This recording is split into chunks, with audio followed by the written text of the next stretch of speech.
우리 민수기에서는 출애굽한 이스라엘 백성들이 광야를 이제 헤매고 떠도는 모습을 기록한 책입니다. 사실 광야를 찾아 나간다면은 아마 지질 조사를 한다든지 석유 탐사를 한다든지 이러한 목적 때문에 광야에 나갈 것입니다. 또 이것도 아니고 저것도 아니면은 이 광야에서 원자 폭탄 실험을 하거나 또 수소 폭탄 이렇게 실험을 하기 위해서 광야와 사막에 나가는 것입니다. 그런데 이스라엘 백성들은 그것과는 비교가 안 되는 더 폭발적인 그러한 더 파괴력이 큰 실험을 광야에서 한 것입니다. 그것이 하나님이 이 사람들과 즉 이스라엘 백성과 함께 사실 수 있느냐라고 하는 그러한 실험입니다. 사실 하나님은 어디에나 계시는 하나님이시죠. 그래서 신학적인 용어로 이 하나님의 편재하심 이렇게 신학자들이 얘기를 하는 것입니다. 즉 어디에나 하나님이 계신다라는 것이죠. 그런데 오늘 그 이야기를 신학적으로가 아니라 실제로 이스라엘 백성들의 생활 가운데 하나님께서 오셔서 함께 사실 수 있느냐, 실질적으로 하나님께 철학적으로 하나님이 함께 계신다, 영적으로 하나님이 함께 계신다라는 것이 아니라 실질적으로 하나님이 오셔서 우리와 함께 계시는가를 시험을 해본 것입니다. 실험을 해본 것입니다. 이제 그 이야기가 이 민수기의 이야기입니다. 그런데 이게 보통 어려운 실험이 아니죠. 이게 불가능한 것이나 다름없습니다. 예를 든다면은 여러분들 우리가 집에서 사용하는 이 철 제품들, 칼이나 또는 철판이나 또는 쇠줄이라든지 또 파이프라든지 이런 것들이 다 그 뜨거운 용광로를 거쳐서 나온 것들입니다. 그런데 이 철 제품보다는 용광로를 우리 집에다가 들여놓고 살아야 되겠다.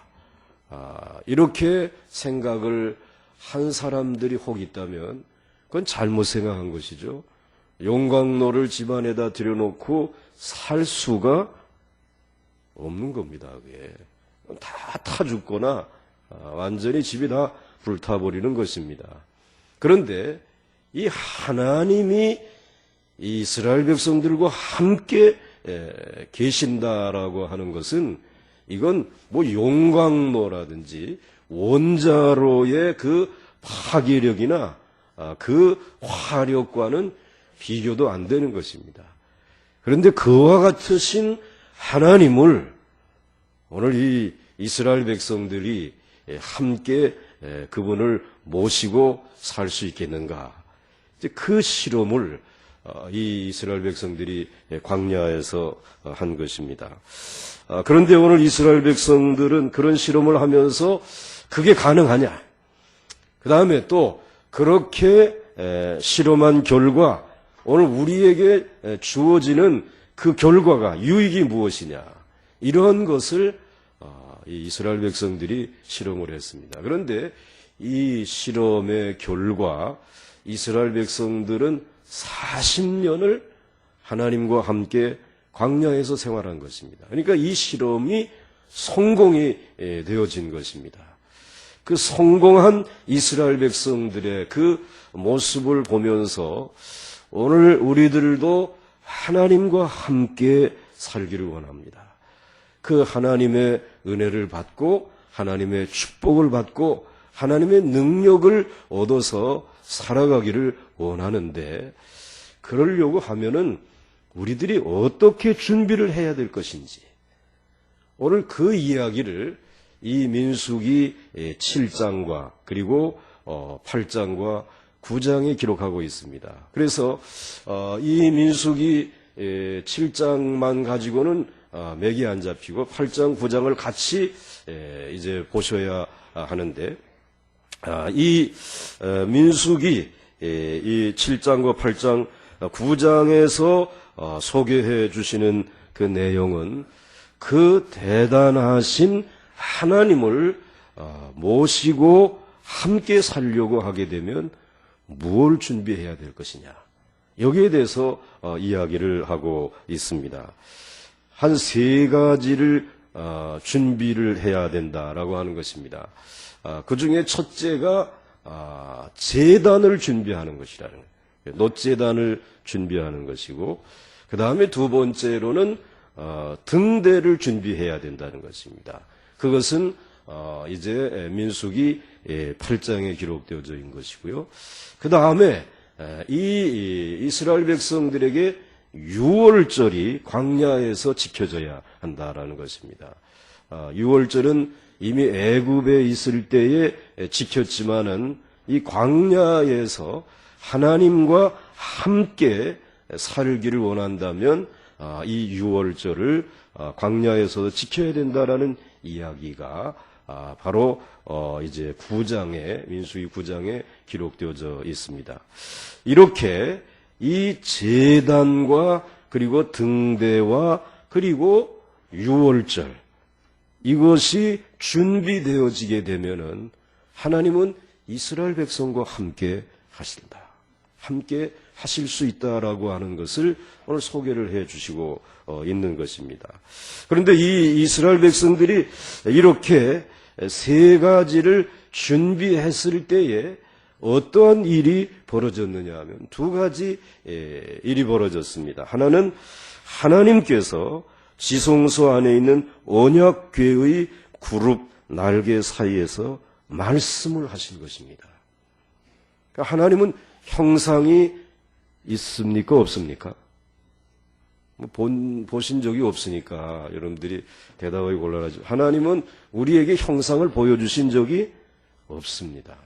영이신 하나님이신데 하나님이 이스라엘 백성과 함께하고 있다라고 하는 이 확증을 주신 것이 조금 전에 말씀드린 세 가지를 준비하였을 때에 그 언약궤 위에 하나님께서 그룹들 사이에서 이스라엘 백성들을 향해 말씀하셨다는 것입니다. 그러니까 하나님은 말씀을 통해서 존재하시는 것입니다. 말씀을 통해서 이스라엘 백성들과 함께 하시는 줄 믿으시기를 바랍니다.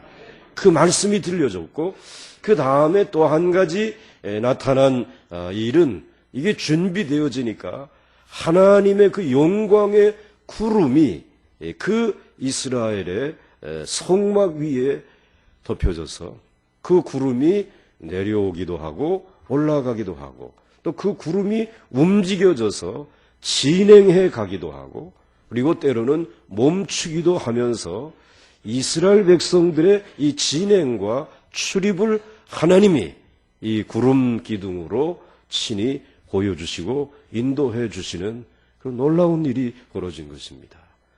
그러니까 이 광야에서 하나님과 함께하는 이 실험을 위해서 세 가지 준비하는 그 일들, 그것이 준비되어지니까 하나님은 말씀을 하시더라는 거죠.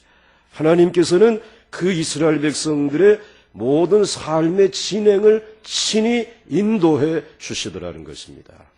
오늘 저와 여러분들의 삶 속에서도 이와 같은 준비가 이루어질 수 있기를 주의 이름으로 축원합니다. 놋제단, 그리고 등대, 그리고 이 정말 이스라엘 백성들이 지켰던 그와 같은 귀한 이 이제 예식들, 그런데 우리는 그것과는 비교가 안 되는 더 높은 차원의 제단이 준비되어져 있습니다. 그것은 예수 그리스도께서 오셔서 십자가에서 우리를 위해서 죽으시고 우리를 위해서 살아나신 십자가의 제단이 준비되어져 있습니다. 그리고 그 예수 그리스도를 믿는 이들에게 친히 성령의 불을 부어주셔서 이 시대에 살아있는 등대가 되게 해 주신 줄 믿으시기를 바랍니다. 그리고 우리에게는 유월절과 같은 짐승을 잡는 유월절이 아니라 친히 하나님의 아들이신 그 어린 양 예수 그리스도를 희생의 제물로 해서 우리는 유월절 중에서도 온전한 유월절을 준비한 사람들이 오늘 예수 믿는 저희들입니다. 그러므로 오늘 우리들이 이 귀한 것이 준비되어져 있기 때문에 하나님은 우리들에게 말씀하실 수 있는 줄 믿으시기 바랍니다. 그리고 하나님께서는 오늘 우리들에게 친히 우리의 삶의 말씀을 통해서 우리가 가야 할 길, 그리고 선택해야 될 모든 일들을 하나님은 친히 감동해 주시고 역사해 주시는 줄 믿으시길 바랍니다. 이와 같은 내용이 바로 오늘 이제 이 민수기 7장의 내용인데, 사실 우리가 오늘 여기에서 생각해야 될 것은 우리 안에 하나님이 함께 거하시는 것이 오늘 하나님의 그 확고한 의지라고 하는 사실을 오늘 이 구약의 이제 하나님께서 제단을 준비하라, 등대를 준비하라, 그리고 유월절을 지키라고 하는 이 말씀 속에 하나님은 어떻게 해서든지 이스라엘 백성들과 함께 거하기를 원하고 계신다는 강력한 의사를 표시해 주신 것입니다. 그리고 오늘 우리들에게 예수 그리스도를 또 십자가의 제단과 성령의 역사를 통해서 또 이 예수 그리스도를 어린 양 그분을 이제 제물로 삼으시면서 죄에서 유월할 수 있도록, 죽음에서 유월할 수 있도록 해주시면서 하나님은 어떻게 해서든지 부족한 저희들, 죄 많은 저희들과 함께 거하기를 원하시는 것이 하나님의 변함없는 뜻이라는 것입니다. 그러므로 여러분들, 오늘 우리는 참 연약한 바람에 흔들리는 장막과 같은 인생이고 정말 허물어지기 쉬운 연약한 질그릇들이지만 하나님은 우리 안에 오시기를 원하고 함께 계시기를 원하신다고 하는 이 믿음을 가지고 살아간다라고 하게 되면 여러분들 아무리 광야와 같은 그런 더위와 추위와 예측하기 어려운 사건들과 모든 대적들이 몰려온다라고 할지라도 우리는 넉넉히 이기고 앞으로 전진하여 마침내 젖과 꿀이 흐르는 가나안 땅에 이르게 될 줄로 믿습니다. 하나님이 나와 함께 하시기를 원하시는구나. 한번 믿으시면 크게 아멘 해보시기 바랍니다. 이 층도 아멘 하게 되면은 하나님이 더 가까이 계시기 때문에, 하늘하고 가까우시니까 이 층도 한번 크게 아멘 해보시기 바랍니다. 하나님이 함께 하시기를 원하시는 것입니다. 자, 그런데 왜 하나님이 우리와 그렇게 함께 하시기를 원하시는가?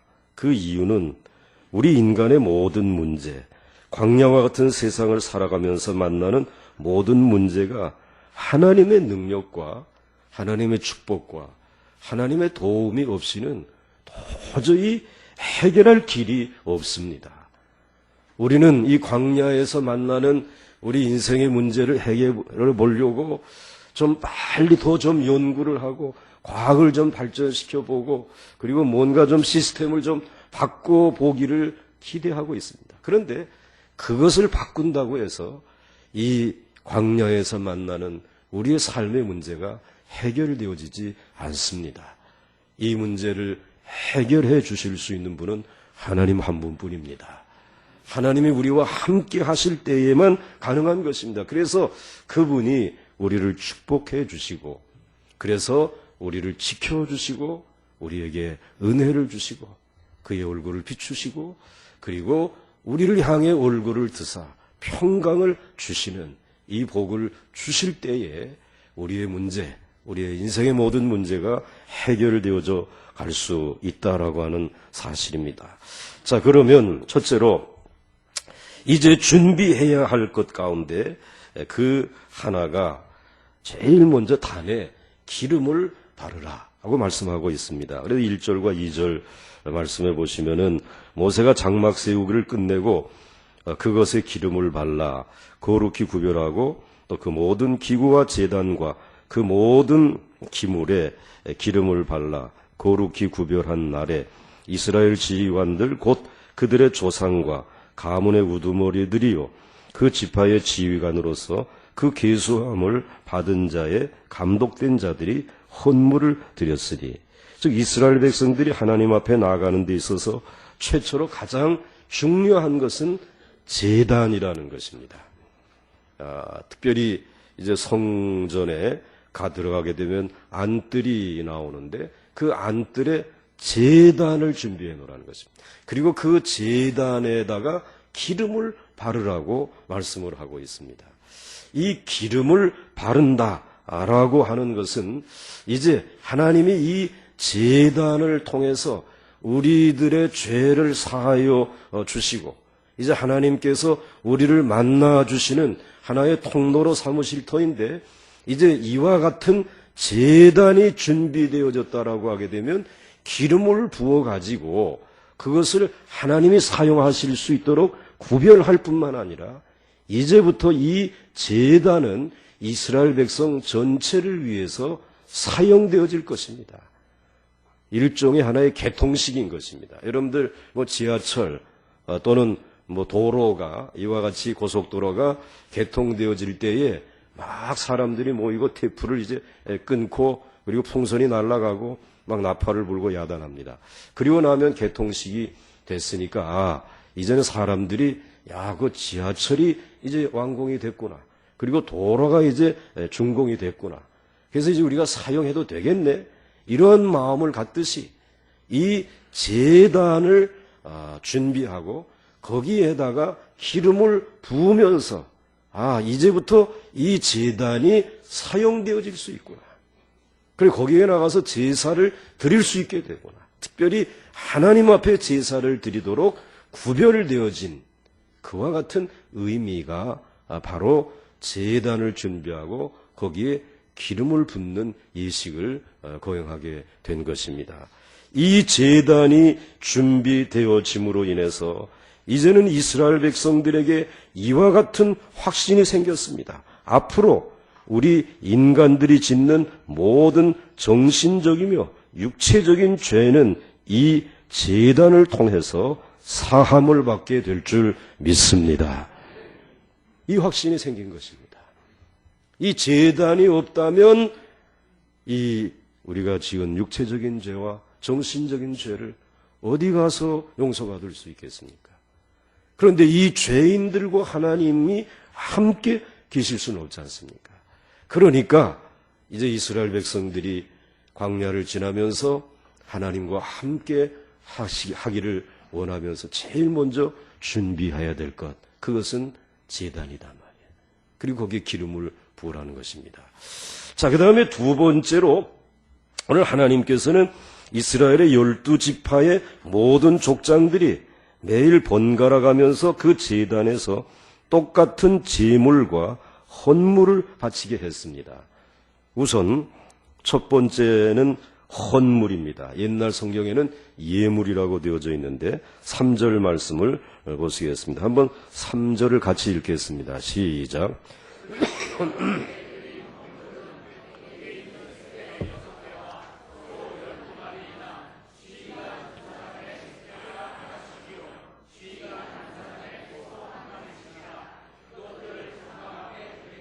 아멘. 자, 이제 이 제단이 준비되어져 있습니다. 그 다음에는 이 제단 앞에 이스라엘 12지파의 그 족장들, 대표들, 지도자들이 이제 하나님 앞에 하나님과 함께 생활하려면 하나님 앞에 예물을 드려야 되잖아요. 헌물을 드리는데 소 12마리 그리고 수레 6을 가져오게 했습니다. 그러니까 수레는 12지파가 2지파씩 묶어가지고 한 해 덮개가 있는 수레 하나 준비하고 그 다음에 소는 그냥 각 지파마다 한 마리씩 그러니까 몇 마리죠? 12마리. 벌써 이게 왔다 갔다 하시면 안 돼요. 확실하게 대답을 해야지. 수레는 몇 개요? 6개하고 그 다음에 소는 12마리. 이를 준비하게 했습니다. 자, 이것을 예물로 하나님 앞에 헌물로 바치게 했습니다. 그런데 이렇게 수레 6개와 소 12마리를 바쳤는데 그곳으로 끝나지 아니하고 여러 가지 많은 헌물과 제물도 바치게 했습니다. 12절부터 17절까지 여러분들 보시게 되면은 굉장히 길지만 제가 빨리 한번 읽어보겠습니다. 첫째 날에 헌물을 드린 자는 유다지파 암미나답의 아들 나손이다. 그의 헌물은 송소의 세겔로 130세겔 무게의 은반 하나와 70세겔 무게의 은발이 하나라. 빨리 읽으려니까 더 안 읽어지. 이 두 그릇에는 소재물로 기름 섞은 고운 가루를 채웠고 또 10세겔 무게의 금그릇 하나라. 그것에는 향을 채웠고 또 번제물로 수송아지 한 마리와 수양 한 마리와 1년 된 어린 수양 한 마리이며 속죄 제물로 수염소 한 마리이며 화목제물로 소 2마리와 수양 5마리와 수염소 5마리와 1년 된 어린 수양 5마리라. 이는 암미나답의 아들 나손의 헌물이었더라. 와, 많지요? 또 대단한 값어치의 예물입니다. 그러니까 하나님 앞에 각 지파의 대표들이 똑같이 여기에 기록된 내용과 같이 똑같은 예물을, 헌물을 하나님 앞에 드리는 것. 그것이 하나님과 함께 거하는 준비 중에 또 중요한 준비였다라는 것입니다. 자, 이렇게 준비를 시켰는데 이제 우리가 질문해야 될 것 하나가 왜 하나님은 그 헌물, 예물로 수레와 그리고 소를 받으셨는가라고 하는 것. 왜 그것을 요구하셨는가? 그것은 수레라고 하는 것, 소라고 하는 것은 짐을 실어가지고 이 성막, 그리고 성막의 기구들을 실어가지고 옮기는 도구입니다. 이 말은 다른 말로 말하게 되면 이스라엘과 함께 거하시는 하나님은 한 곳에 정착하시는 하나님이 아니라요. 한 곳에 머물러 계시기를 원하시는 하나님이 아니라는 것입니다. 즉 하나님의 택한 백성들, 이제 하나님의 소유가 된 백성들은 앞으로 전진해 나가야 된다. 미래를 향해서 계속해서 달려나가야 한다는 것입니다. 이미 한 곳에 머물러서 거기에서 뭉개고 앉아있으면 썩는다라는, 부패한다라는 것이에요.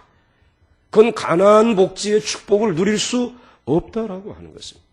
그래서 하나님께서는 이 수레와 이 소를 요구하셨습니다. 그래서 오늘 이 수레는 앞으로 이동하기 위한 필요한 도구인 것을 우리들이 알지 않습니까? 여러분, 우리는 지리적으로 이동하는 것이 아니라 지금 시간적으로 이동하고 있는 이들입니다. 그런데 시간이 지나면 지날수록 우리의 인생의 광야의 길에 가로막고 있는 장애물들은 더 크고 더 어려운 일들이 많습니다. 그런데 이것을 어떻게 우리의 힘으로 극복할 수 있겠습니까? 그런데 오늘 하나님이 이스라엘 백성들과 함께 하신 것처럼 우리와 함께 해주시게 되면 오늘 우리는 아무런 능력이 없지만 미래를 열어갈 수 있고 내일을 향해서 오늘의 모든 고난을 극복하고 전진해 나갈 수 있는 줄 믿으시기를 바랍니다. 그러므로 광야에서 하나님이 축복해 주시게 되면 우리는 머물지 아니하고 그 은혜 안에서 광야의 그 행진 가운데 지키심을 받고 그리고 하나님께서 얼굴을 비추사 우리로 하여금 은혜 누리게 하여 주시고 또 하나님이 얼굴을 들어 우리를 보시면서 우리에게 평강을 주신다는 것입니다. 우리는 이 세상에 비참하게 살기 위해서 예수를 믿는 것이 아닙니다. 단지 우리가 이 불타는 광야를 통과해야 하는 이유는 진정한 행복을, 가나안 복지의 축복을 이루기 위해서인 것입니다. 이스라엘 백성들은 하나님을 모시고 소의 성전 기구들을 실어서 매일매일 약속의 땅 가나안을 향해 새로운 곳으로 이동을 해야 했습니다. 이제 모세는 족장들로부터 받은 소와 수레를 레위 지파에게 전달을 합니다. 자, 이제는 이 지파의 족장들이 수레 6개 하고 그 다음에 이제 소 12마리를 가져왔는데 하나님 모세를 불러가지고 너 이걸 가지고 가서 이 레위 지파에게 이것을 그저 각자가 맡은 그러한 이제 그 직임에 따라서 좀 나누어 주라 그랬습니다. 그래서 4절과 5절 말씀해 보시게 되면은 여호와께서 모세에게 말씀하여 이르시되 그것을 그들에게서 받아 레위인에게 주어 각기 직임대로 회막 봉사에 쓰게 할지니라 그랬습니다. 성전에 이제 우리가 제일 처음에 공부한 대로 하나님이 계시는 이 성전 성막은 고정식이 아니라 이동식이라 그랬습니다. 그 이동식이고 또 조립식이고 이와 같은 성막이기 때문에 이제 그것을 옮겨야 된단 말이에요. 그거 기물들을 옮겨야 되는데 이 옮기는 일은 레위 자손에게만 맡겼습니다. 근데 레위 자손에 그 세 족장들이 있었는데 한 사람은 고핫이라고 하는 그러한 자손이 있고 그 다음에 하나는 게르손이라고 하는 자손이 있었고 그 다음에 한 자손은 이제 무랄이라고 하는 그런 자손이 있었습니다. 그런데 고핫 자손에게는 성전 지성소 안에 있는 이 언약궤 그것을 너희들은 어깨에다 메고 옮기라고 그런 직임을 주셨습니다. 그리고 게르손이라고 하는 자손은 이런 성막에 있으면은 성막이 천막으로 되어 있잖아요. 그리고 또 이렇게 성소와 지성소 사이에 휘장이 있고 이러한 휘장과 천막은 너희 게르손 자손이 이걸 옮기면 좋겠다. 그리고 또 이 성막이 그래도 무너지지 않으려면 기둥이 있어야 되고 나무로 된 또 널판지들이 이게 또 있어야 되는데 이러한 것들은 다 무라리 자손이 옮기도록 다 직임을 맡겨준 것입니다. 자, 이렇게 맡겨준 이와 같은 직임에 따라서 이제 이 수레를 나눠주는 것입니다. 7절 말씀에 보게 되면 곧 게르손 자손들에게는 그들의 직임대로 수레를 몇 개 줬다고요? 천막이나 휘장은 수레 둘에다가 실으면은 족하다. 그리고 소 몇 마리? 4마리 정도면은 천막이니까 너무 무겁지 않으니까 끌 수 있을 것이다. 그 다음에 이 무라리 자손들, 족속들, 여기는 널판지와 기둥과 같이 좀 무거운 것들을 이제 또 부피가 큰 거를 옮겨야 되니까 8절 말씀을 보시게 되면 무라리 자손들에게는 그들의 직임대로 수레를 몇 개요? 그리고 소 8마리를 주고 제사장 아론의 아들 이다말에게 감독을 하게 했습니다.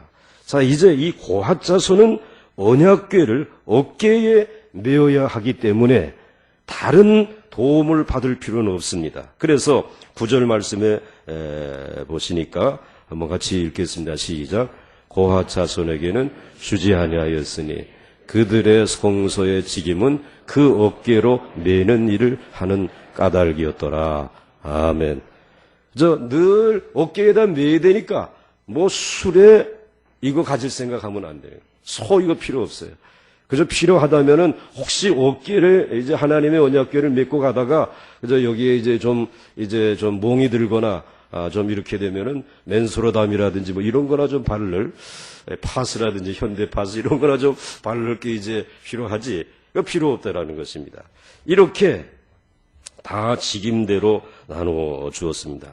그 다음에 또 한 가지 의문점이 있습니다. 왜 하나님은 족장들에게 이런 그 헌물을 바치게 했을까? 똑같이 각 지파마다 그렇게 바치게 했는데 사실 어마어마한 양입니다. 이게 이제 경제로 돈으로 환산하면 상당한 가치입니다. 그런데 이렇게 이스라엘의 각 지파의 지도자들이 하나님 앞에 드리는 그 모습을 통해서 지도자들이 하나님의 말씀 앞에 순종하고 있다는 것, 하나님의 말씀을 최고의 축복으로 여기며 살아가겠다라고 하는 이 지도자의 하나의 외적인 각오, 그리고 헌신에 대한 표시, 그거를 다른 이제 자손들에게, 다른 이스라엘 백성들에게 보여주는 것입니다. 아, 우리 지도자가 하나님을 그렇게 귀중히 여기시는구나. 정말 하나님과 함께하는 것을 얼마나 소원하면 그렇게 많은 것을 드리면서 살아갈까. 이 지도자가 백성들에게 본이 되고 백성들이 그 지도자의 신앙과 믿음을 따라가게 하기 위해서인 것입니다. 그런데 이스라엘 백성들이 이 지도자가 잘 감당해 나가다가, 그래서 이제 가나안 복지 앞에까지 갔다가 가나안 땅을 정탐하고 돌아와서 이 지도자들의 믿음이 흔들린 것입니다. 야, 이거 안 되겠단 말이야. 그래가지고 믿음이 흔들리면서 이스라엘 백성은 그만 광야에서 가나안 땅으로 들어가지 못하고 광야를 계속 뱅글뱅글 돌아야 하는 이 고난의 여정을 걷게 되어진 것입니다. 여러분, 지도자의 역할, 그 지도자의 믿음, 한 가정의 믿음이, 한 교회의 귀한 중직들의 그 믿음이, 그리고 이 한 시대를 이끌고 가는 영적인 지도자들이 주님을 향한 그 사랑과 헌신이 얼마나 중요한 것인지, 그것을 오늘 우리에게 보여주고 있는 것입니다. 사랑하는 성도 여러분, 사실 오늘도 우리가 눈에 훤히 보이는 것을 믿지 않고 오직 글로만 되어 있는 성경을 믿는다는 것은 보통 어려운 일이 아닙니다. 이것을 지도자는 해내야만 하는 것입니다. 그리고 우리가 하나님의 말씀에 순종할 때 축복이 임하는 것을 보여주어야 하고, 다른 길로 가려고 하면 설득을 해서 붙잡아야 하는 것이 이 지도자의 사명입니다. 그러기에 지도자들 자신이 우리는 오직 하나님의 말씀에만 헌신하겠다고 작정을 하면 이스라엘은 바른 길로 가게 되어져 있는 줄로 믿습니다. 자, 이제 이렇게 하나님 앞에 예물을 드리게 했어요. 놋제단을 준비하고 하나님이 함께 하실 수 있도록, 그 다음에 하나님 앞에 이 소와 수레를 드리고 많은 예물을, 헌물을 하나님 앞에 드렸습니다. 그런데 그 헌물만 드린 것이 아니라 제물도 드리게 했습니다. 그래서 15, 16, 17절에 세 가지 제사가 나오는데요. 15절에는 번제물에 대한 제사입니다. 15절 한번 같이 읽습니다. 시작. 번제물로 수송아지 한 마리와 수량 한 마리와 1년 된 어린 수량 한 마리며, 즉 번제라고 하는 제사 드리게 했고요. 그 다음에 속죄제 16절 같이 읽습니다. 시작. 굉장히 간단하죠? 네, 간단합니다. 그 다음에 화목제물이 17절 시작. 화목제물로 소 2마리와 수량 5마리와 수렴서 5마리와 1년 된 어린 수량 5마리라. 이는 암미나답의 아들 나손의 헌물이었더라. 아멘. 즉 이 화목제물은 상당히 양이 많습니다. 자, 이렇게 번제와 속죄제와 화목제의 제물을 가지고 나와야 됩니다. 예물만 드려가지고는 안 되고, 번제라고 하는 기본 제사, 이거는 하나님 앞에 예배를 드릴 때 기본이 되는 제사예요. 번제는. 그 다음에 속죄제라고 하는 것은 하나님과 사람 앞에 죄를 지어서 법적으로 죄인이 되었지만 이제 이 속죄 제사를 드림으로 인해서 법적인 죄인의 자리에서 용서받는 것입니다. 그것이 속죄제인 것입니다.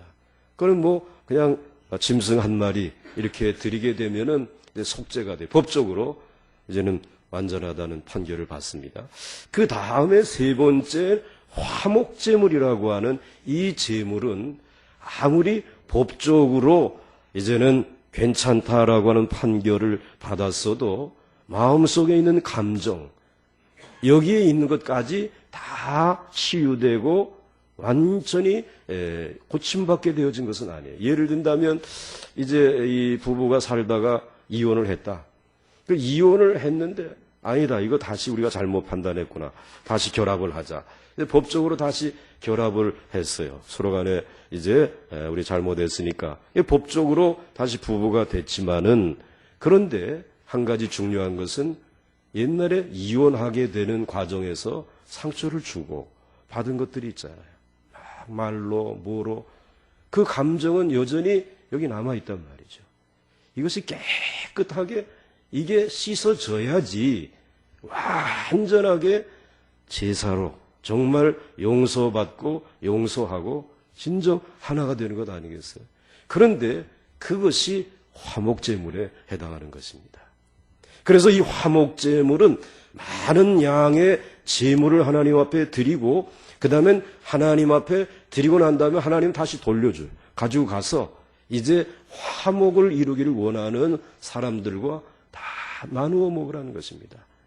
그래서 음식을 먹으면서 제물을 나누면서 이제는 마음에 받은 상처와 감정까지 깨끗하게 용서받고 치유되어지는 이 제사를 드리라는 것입니다. 그러니까 여러분, 하나님이 그 이스라엘 백성들과 함께 하시면서 이스라엘 백성들의 이 외적으로 드러난 죄만을 용서하신 것이 아니라 거기에 드리워져 있는 감정과 내면의 죄와 아픔까지 하나님은 깨끗이 씻어주시기를 원하시는 것입니다. 그 정결한 마음에 하나님이 함께 하시고, 그리고 내가 너를 지킬 것이고 내가 너에게 은혜 베풀고 내가 너에게 평강 주기를 원한단 말이지. 이게 하나님의 마음이라는 것입니다. 이러한 제사를 드리게 한 것입니다. 이 제사는 모든 이스라엘 족장들에게 똑같이 드리게 했습니다. 예물도 아까 그 많은 예물도 똑같이 레위 지파 또 이제 유다 지파 할 것 없이 똑같이 드리고, 이 제사도 똑같이 드리게 한 것입니다.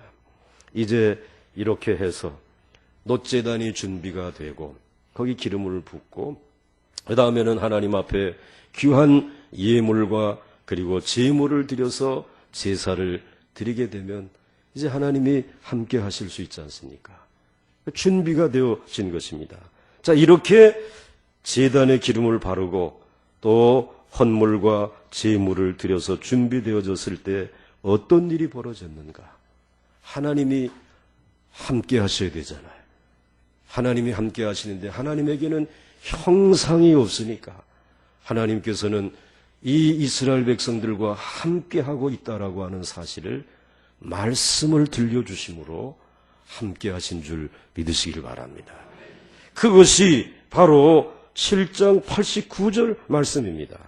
89절 말씀을 한번 보시게 되면, 이건 여러분들이 기억하셔야 되면 같이 읽겠습니다.